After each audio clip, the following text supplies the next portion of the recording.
Tenga todos muy buenas noches.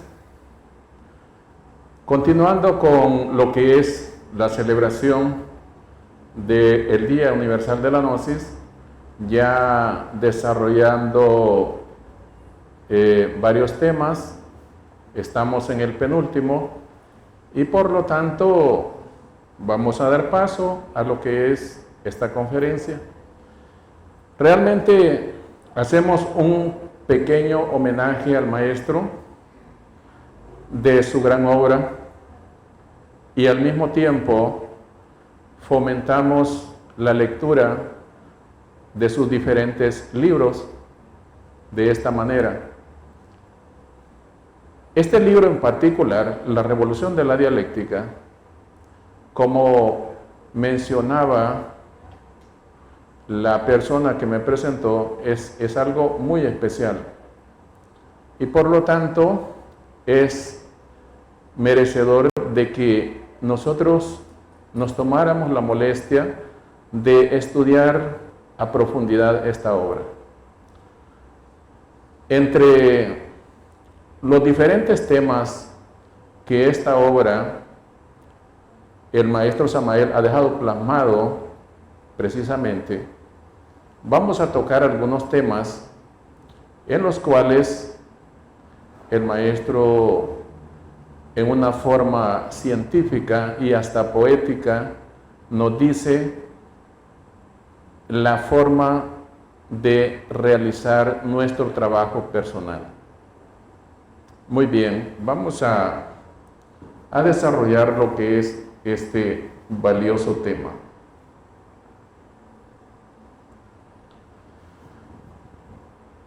La dialéctica, técnica de conversación, es una rama de la filosofía cuyo ámbito y alcance han variado significativamente a lo largo de la historia. Originalmente designaba un método de conversación o argumentación analógica a lo que actualmente se le llama lógica. De manera más esquemática, puede definirse la dialéctica como el discurso en el que se contrapone una determinada concepción o tradición entendida como tesis y la muestra de los problemas y contradicciones entendida como antítesis. De esta confrontación surge en un tercer momento llamado síntesis.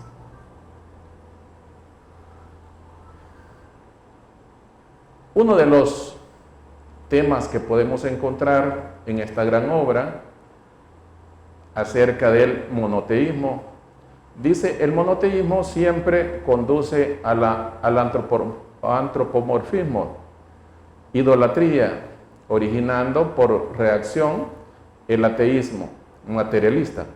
Por ello, preferimos el politeísmo. Somos partidarios de un politeísmo moderno, fundamentado en la psicotrónica. Y explica lo que quiere decir, digamos, esta palabra compuesta: poli, muchos, y teo, Dios. Las doctrinas monoteístas conducen, en última síntesis, a la idolatría. Es preferible hablar de los principios inteligentes que no conducen jamás al materialismo. El abuso del politeísmo conduce a su vez, por reacción, al monoteísmo. El monoteísmo moderno surge del abuso del politeísmo. Hay que hacer un planteamiento muy sabio con un politeísmo monista, vital e integral. El politeísmo monista es la síntesis del politeísmo y del monoteísmo. La variedad es la unidad.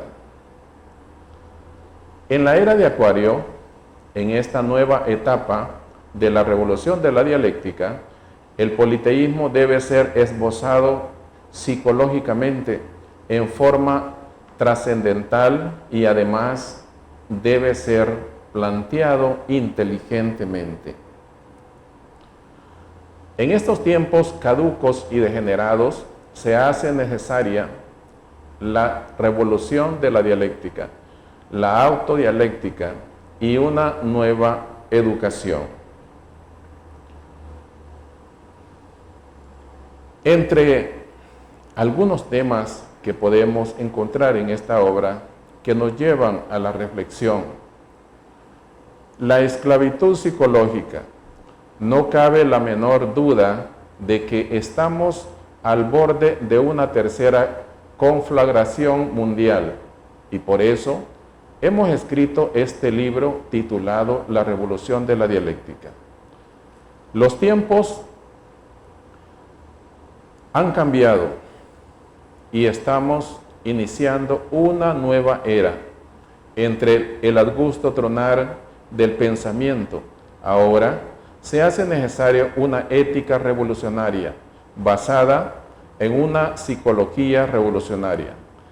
Sin una ética de fondo, las mejores fórmulas sociales y económicas quedarían reducidas a polvo. La esclavitud psicológica es imposible que el individuo se transforme si no se preocupa por la disolución del yo. La esclavitud psicológica destruye la convivencia. Depender psicológicamente de alguien es esclavitud. Si nuestra manera de pensar y sentir y obrar depende de la manera de pensar, sentir y obrar de aquellas personas que conviven con nosotros, entonces estamos esclavizados. La revolución de la dialéctica tiene la clave precisa para crear una mente emancipada, para formar mentes libres de condicionamientos, libres de conceptos de la opción unitotales. La revolución de la dialéctica no son normas dictatoriales de la mente. La revolución de la dialéctica no busca atropellar la libertad intelectual. La revolución de la dialéctica quiere enseñar cómo se debe pensar. La revolución de la dialéctica no quiere enjaular o encarcelar al pensamiento.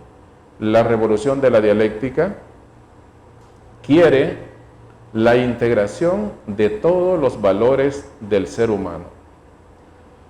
Entre estos puntos podemos resaltar que también lo podemos encontrar en otra de sus obras, como es La Educación Fundamental, en que la revolución de la dialéctica no quiere enjaular ni encarcelar el pensamiento, sino que enseña a pensar. Lo normal, lo común, es que los demás seres humanos, lo que se enseña como educación es obligar a las personas a pensar lo que cada quien quiere que los demás piensen. Pero la dialéctica enseña a cómo pensar, no qué pensar. Eso es lo importante, digamos, que podemos resaltar acerca de este tema que el maestro plasma en esa gran obra.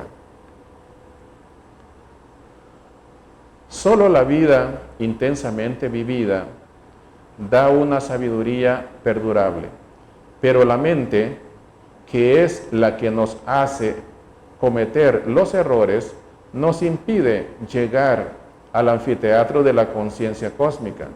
Los errores de la mente son esos yoes o defectos psicológicos que carga en su interior el animal intelectual falsamente llamado hombre. Este pensamiento, como como dice aquí, que no se vaya la vida tratando de ganarla. Hay otro pensamiento budista en donde dice que el hombre vive como si nunca hubiera vivido y muere como si la vida no hubiera existido. Así que pasa toda su vida trabajando y luego gasta su dinero tratando de curarse para después resumir toda una existencia como si no hubiera existido. Esa es la vida del ser humano, tan mecanicista. Eso es lo que da a entender en este tema. La resistencia. La resistencia es la fuerza opositora. La resistencia es el arma secreta del ego. La resistencia es la fuerza psíquica del ego, opuesta a la forma de conciencia de todos. Nuestros defectos psicológicos, con la resistencia, el ego, tiende a salirse por la tangente y postula disculpas para callar o tapar el error. Siempre, digamos, cuando surge esta fuerza opositora, normalmente, y esto es bien difícil cambiarlo, no es nada fácil, el maestro explica detalladamente todo esto. Cuando nosotros cometemos un error, nos sobran una y mil maneras para justificar ese error. Pero cuando es otra persona la que comete el error, somos crueles para juzgar. Precisamente, digamos, porque vivimos una vida exteriorizada. Si nos interiorizáramos un poco, nos daríamos cuenta de que ningún error tiene justificación. Pero esa es nuestra vida mecánica y así lo hacemos. Por la resistencia, los sueños se tornan difíciles de interpretar y el conocimiento que se quiere tener sobre él mismo se torna nublado. La resistencia actúa sobre un mecanismo de defensa que trata de omitir errores psicológicos desagradables para que no se tenga conciencia de ellos y se continúe en la actividad psicológica. El maestro nos explica en muchas de sus conferencias y en sus obras, dice, con la práctica, experimentación o vivencia de cualquiera de las obras que he entregado a la humanidad, el practicante lograría, es obvio, la emancipación psicológica. Explica el maestro de que con una tan sola de sus obras bastaría para que nosotros nos liberáramos psicológicamente, comprendiéramos el estado en que nos encontramos.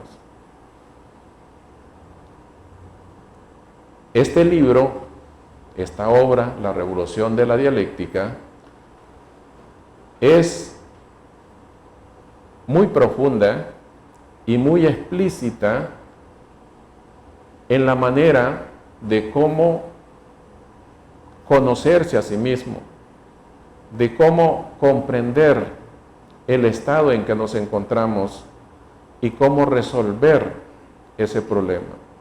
Por eso el maestro dice de que con una tan sola de sus obras, si nosotros la practicáramos, si lo lleváramos al escenario de la práctica, con cualquiera de sus obras, ya hemos tenido la oportunidad de poder estudiar El collar del Buda, El matrimonio perfecto, ahora La revolución de la dialéctica.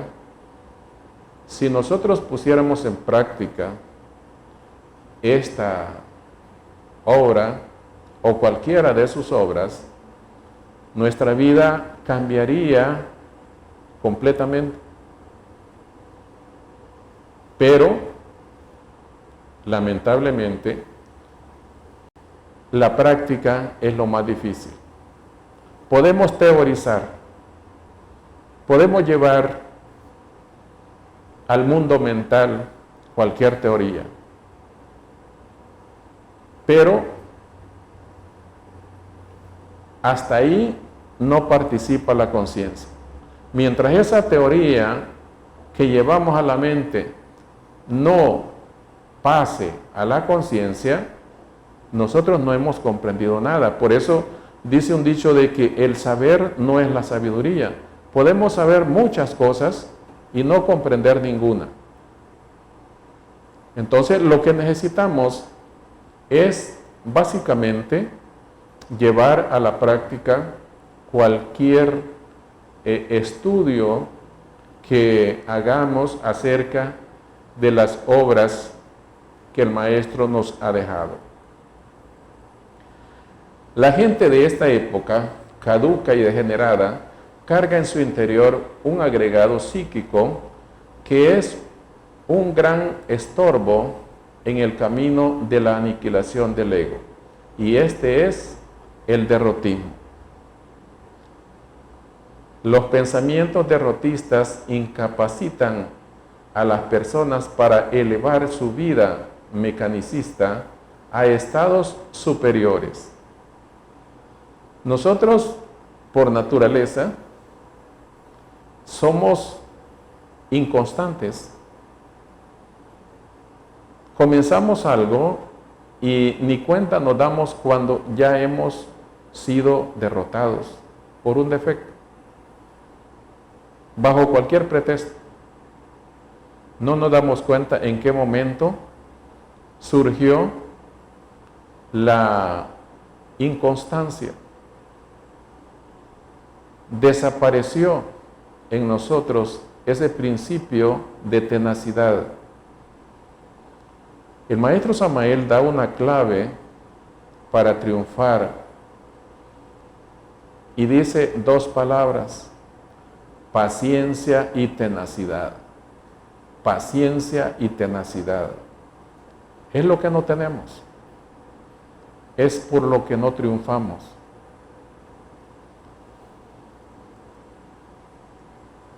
Dice también, todas las acciones de nuestra vida deben ser el resultado de una ecuación y de una fórmula exacta para que puedan surgir las posibilidades de la mente y los funcionalismos del entendimiento.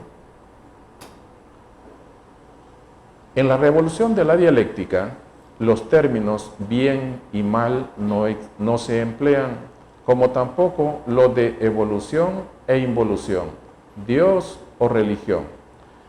Esta obra tiene como basamento a las escuelas antiguas de misterios y al trabajo íntimo del Maestro. Por su experiencia que ha vivido, que ha vertido en todas sus obras, principalmente el matrimonio perfecto, mensaje de Navidad, psicología revolucionaria, la gran rebelión, el misterio del auro florecer, las tres montañas, que es uno de los temas que ya vimos, la revolución de la dialéctica, así como sus demás obras, principalmente el Pristisofía, dice el Maestro Samael. Reflexionad profunda y serenamente esta obra, en libertad de todo prejuicio o preconcepto. Tratad de vivirla según vuestra acción del ser, vuestra iluminación particular, vuestra intuición íntima y según el rasgo psicológico característico particular.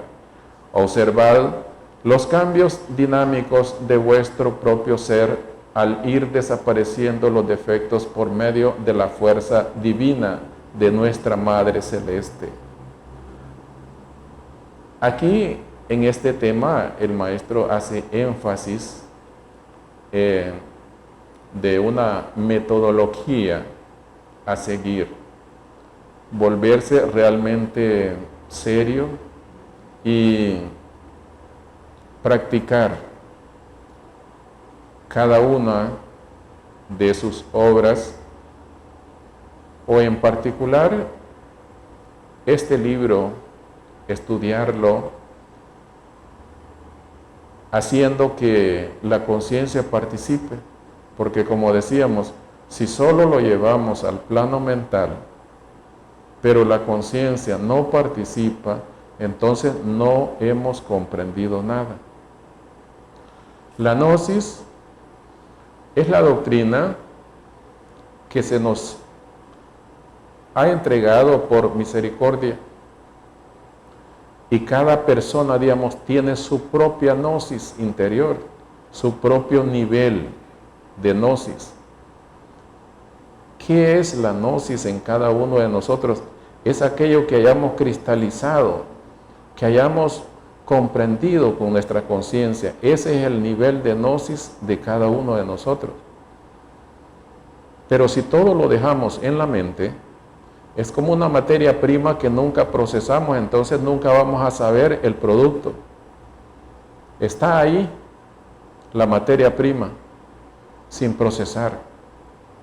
Necesitamos pasarlo al siguiente departamento, al siguiente plano, que sería la conciencia, para poder llegar a comprender en nuestro propio nivel qué es la gnosis. La revolución de la dialéctica no tiene más armas que la inteligencia, ni más sistemas que el de la sabiduría. La nueva cultura será sintética, y con las bases de la revolución de la dialéctica, esta obra es eminentemente práctica, esencialmente ética y profundamente dialéctica, filosófica y científica. Todo esto reúne esa gran obra. El maestro siempre hace énfasis en que cada uno de nosotros, cada estudiante serio de la gnosis, debe ser filósofo, científico, debe ser poeta, todo un ser desarrollado espiritualmente. Con una de sus obras bastaría. Si nosotros profundizáramos, por ejemplo, en ese pequeño libro, El collar del Buda, es una maravilla. Cuando comenzamos a estudiarlo seriamente, y cada una de sus obras,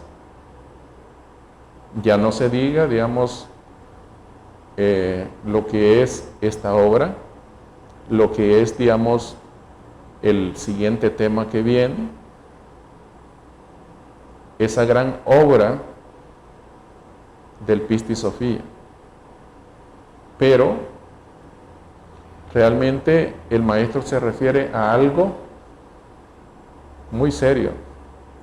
Tenemos que volvernos estudiantes en donde aprendamos a sentir ese vacío espiritual, esa necesidad de alimento espiritual. Si nosotros jamás sentimos eso, es como en lo material. Alguien que no tenga apetito, pues por muy bueno que sean las cosas, no le llama la atención. Pero cuando siente la necesidad, entonces lo busca.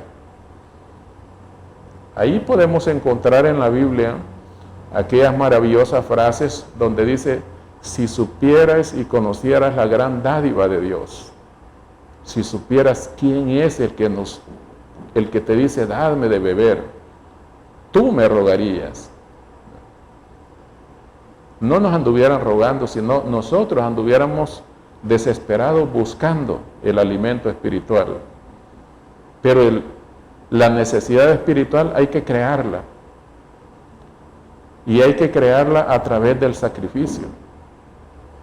Si nosotros no entendemos qué es el sacrificio, entonces no vamos a entender y mucho menos comprender lo que es la doctrina gnóstica. En la era de la revolución de la dialéctica, el arte de razonar debe ser manejado directamente por el ser, para que sea metódico y justo. Un arte de razonar objetivo dará el cambio pedagógico e integral. La humanidad actual es subconsciente en un 97% y por ello duerme profundamente, no solamente en el mundo físico, sino también en los mundos suprasensibles, durante el sueño del cuerpo físico y después de la muerte. Los defectos psicológicos se encuentran en los 49 niveles del subconsciente. Los yoes de los 49 niveles del subconsciente los podemos reconocer y encontrarlos, pues cada uno de ellos tiene partes en nuestros diferentes cuerpos. Para ello, debemos apelar a una fuerza superior a la mente para que los desintegre con su fuego serpentino, siendo esta nuestra divina madre, Kundalini.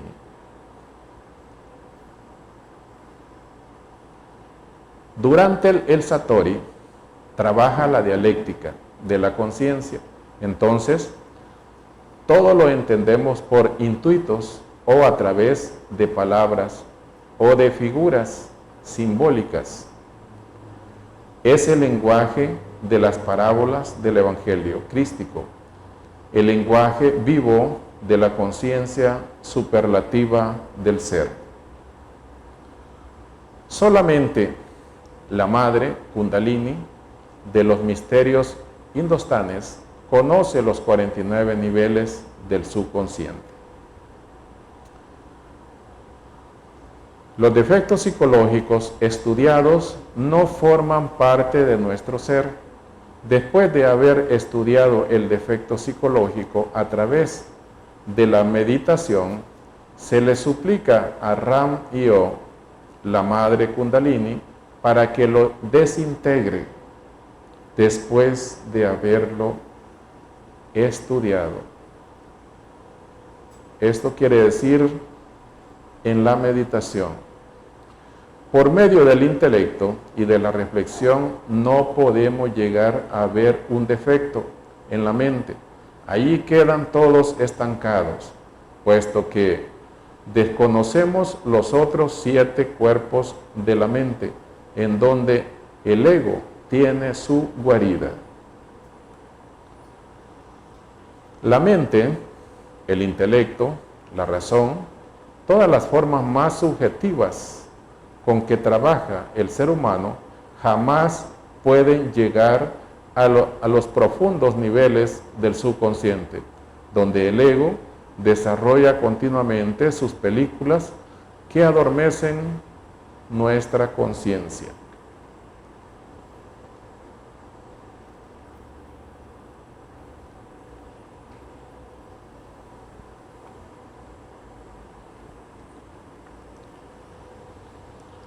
Solamente la Kundalini, con su fuego sexual, puede llegar a esos 49 niveles para desintegrar definitivamente eso que nos causa dolor, eso que nos tiene en miseria, eso que lastimosamente aman las personas, eso que la psicología materialista ha querido endiosar, eso que se llama ego, y que la revolución de la dialéctica quiere destruir para siempre, para lograr la revolución integral.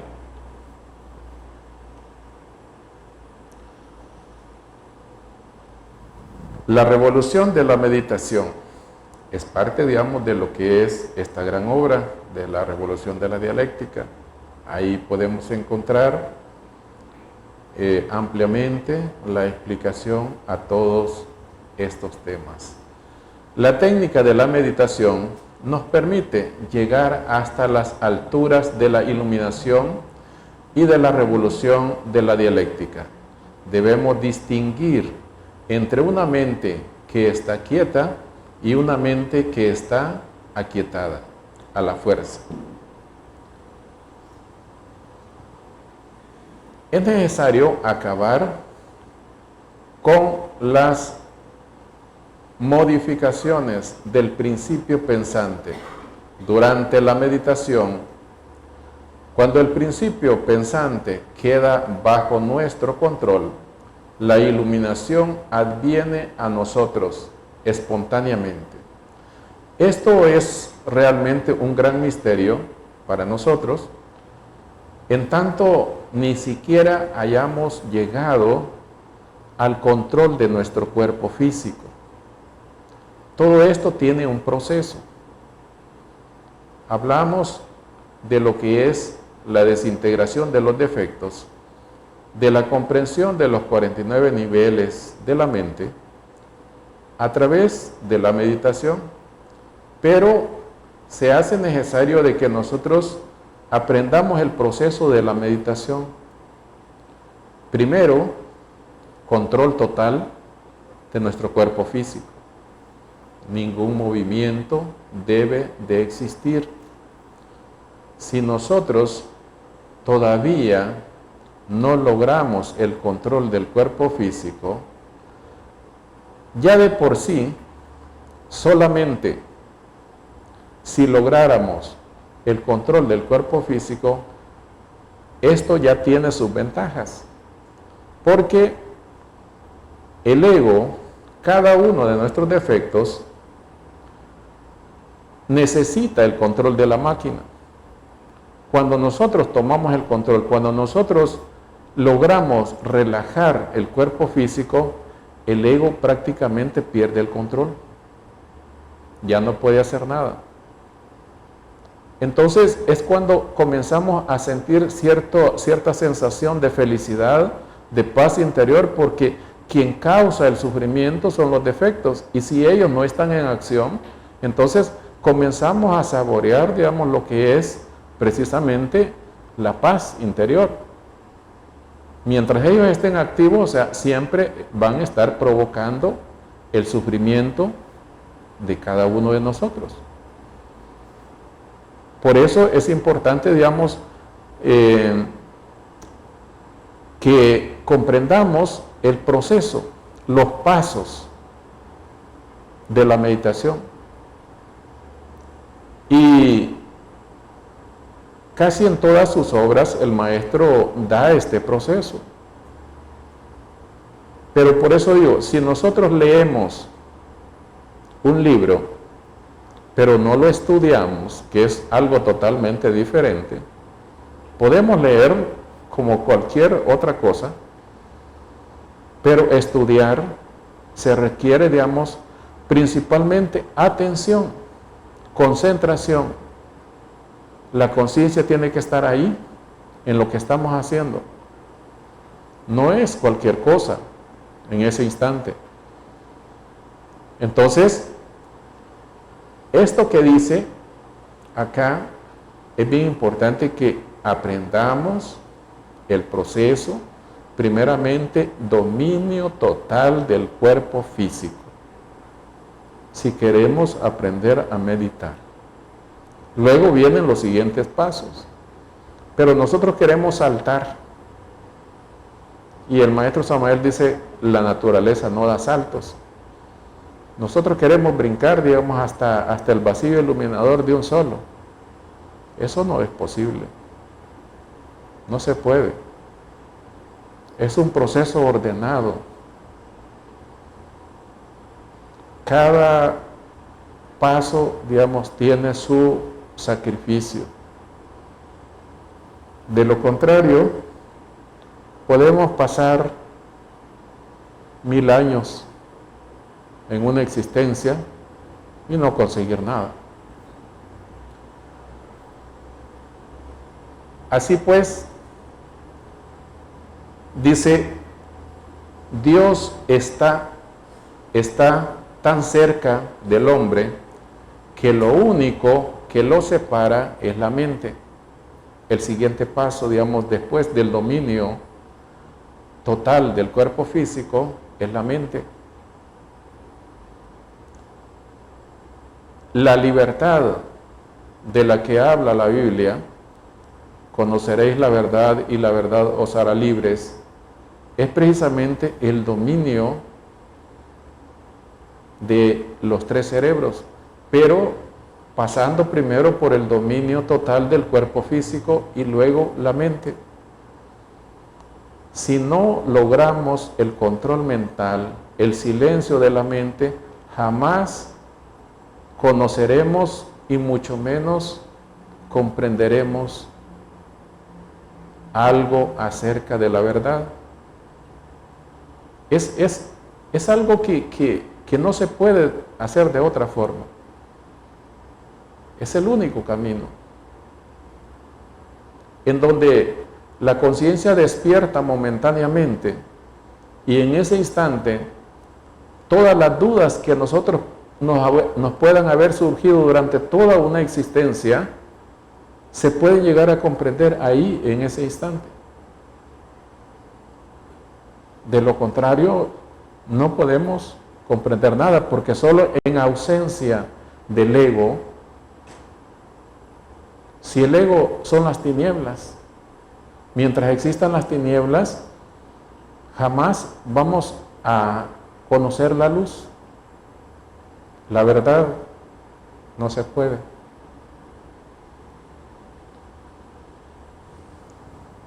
Para esto, como dice, Dios está tan cerca del hombre que lo único que lo separa es la mente.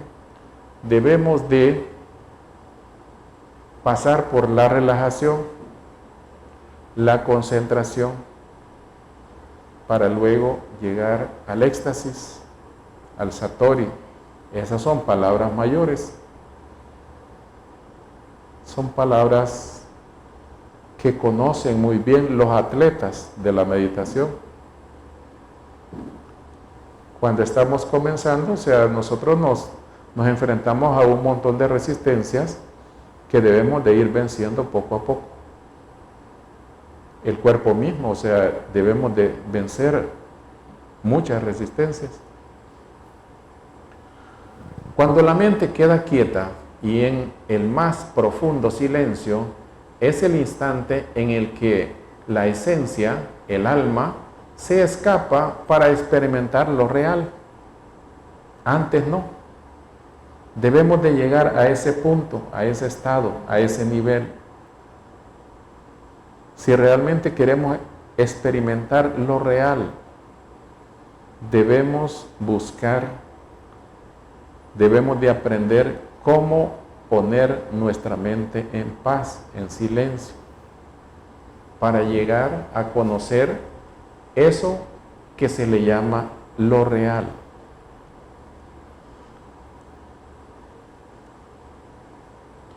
La mente está dividida incesantemente en un batallar de antítesis, en la lucha de los opuestos.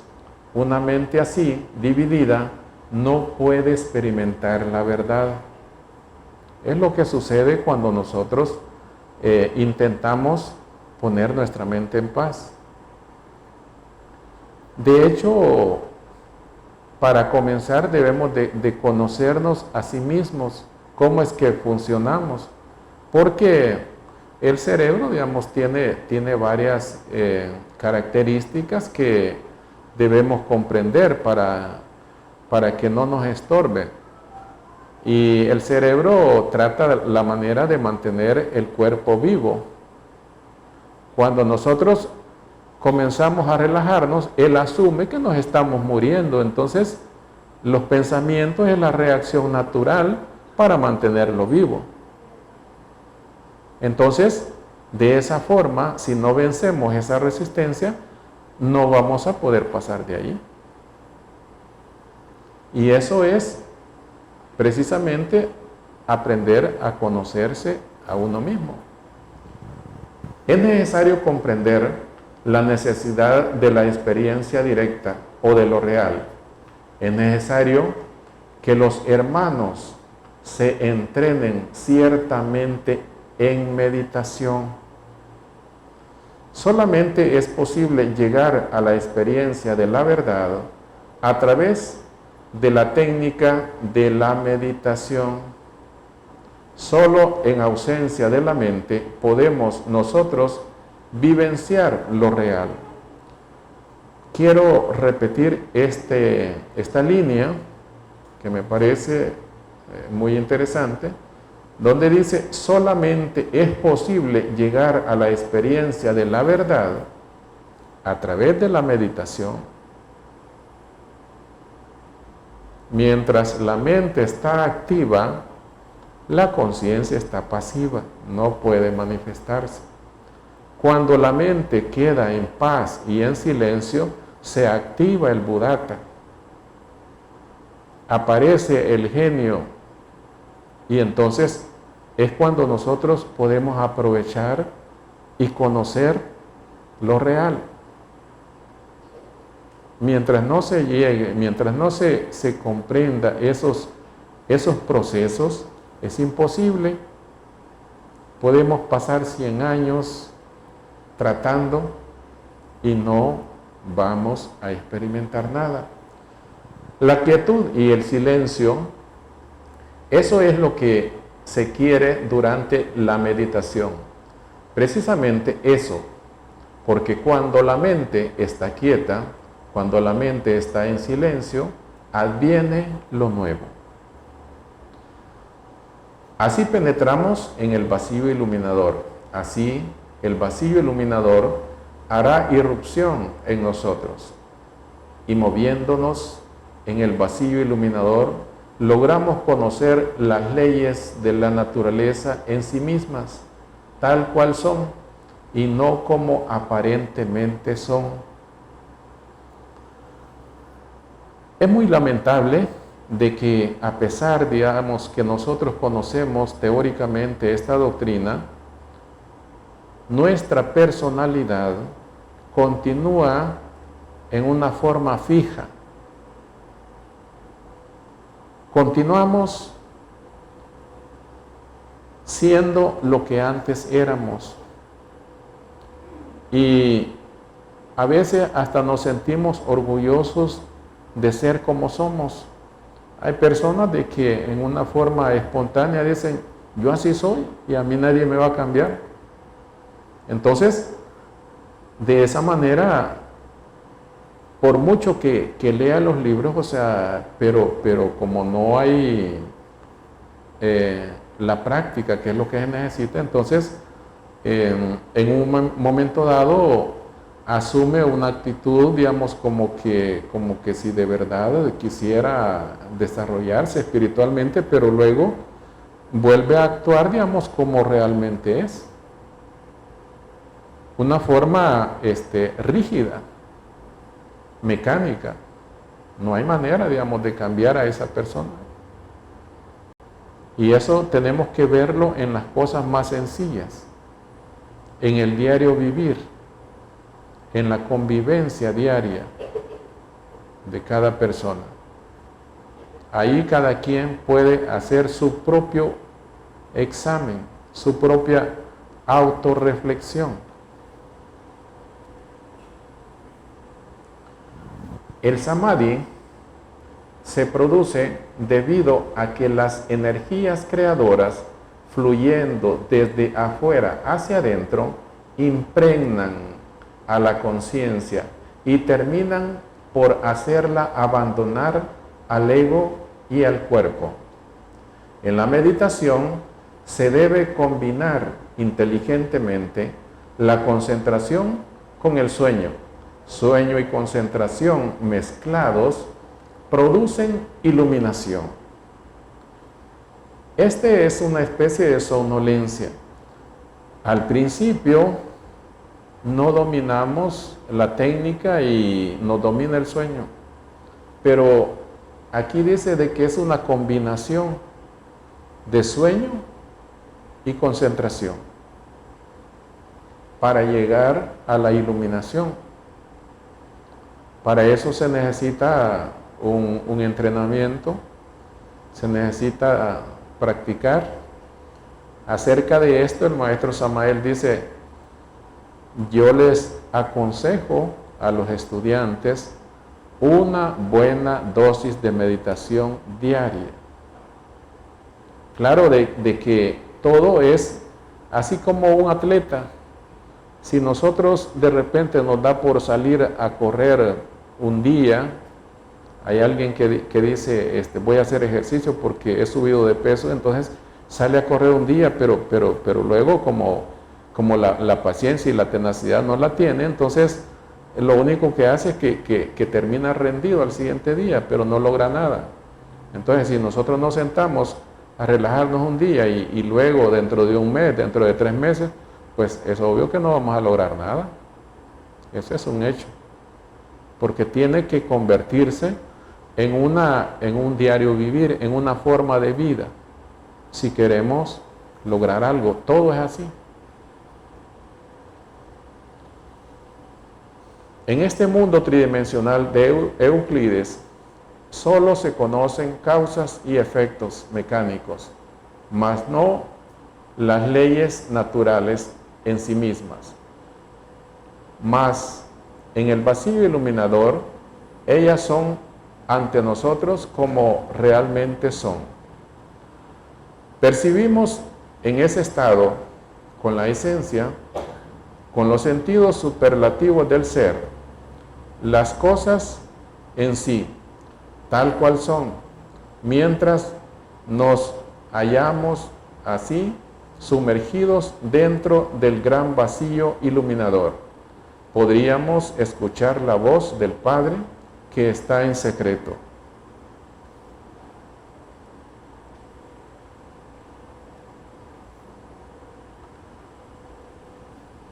Muy bien. Queremos de una manera muy especial agradecer por permitirnos participar, estudiar este tema con todos ustedes.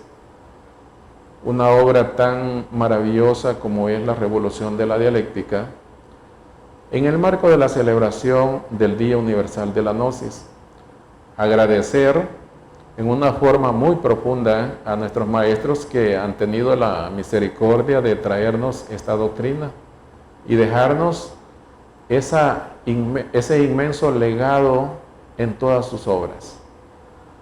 Como un pequeño tributo, hemos querido esbozar de alguna forma este tema que es muy amplio. La Revolución de la Dialéctica es un libro, es una obra bastante grande.